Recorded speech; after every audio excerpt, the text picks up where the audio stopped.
You had the chance to speak this morning in our panel, and one of the things that we think that were very interesting is the fact that pain, like psychological pain, hardships in life are not illness. I think the biggest problem is that experts in any field usually become very attached to their own ideas and to the diagnoses that they most often treat.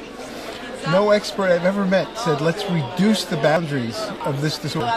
They always want to expand it, and the expansion is always at the expense of normality. Trust experts in making the diagnostic system. We need their help, we need their expertise, but we have to have a larger societal and human view about what is illness and what is health, and not assume that all of the problems of life, all the disappointments, all the imperfections, and all the sufferings are a manifestation of disease, and not assume that these can be treated with a pill.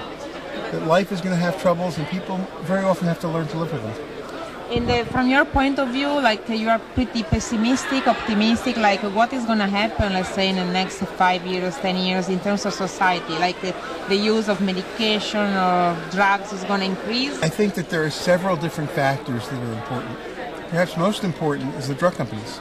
They're too large, they make too much money, they do too little reasonable research, and the question is whether they continue to expand their powers or whether the government finally regulates them. In the United States, they can advertise to consumers and convince them, brainwash them into thinking they have illnesses and need medication.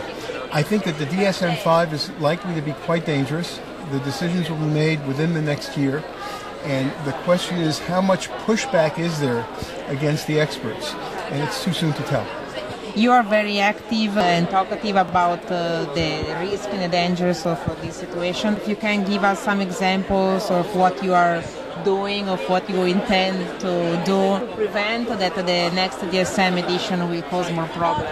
Well, I think, first of all, it's important not to throw the baby out with the bathwater, to realize that psychiatry, when it's done well, for the right people, with accurate diagnosis, with cautious treatment, with the use of steps before making the diagnosis, watchful waiting, psychotherapy before medication is given. I think that psychiatry is wonderful when it's done well. I think it gets into trouble when it goes beyond its own boundaries of competence. I think I'm trying to explain what I know, what I've learned over the years, and hope that people will listen, and it's too soon to tell whether they will or not. If you can just give us an impression of San Patrignano. This has actually changed my life. I tend to be a very cynical person. I tend often to see the worst in human nature.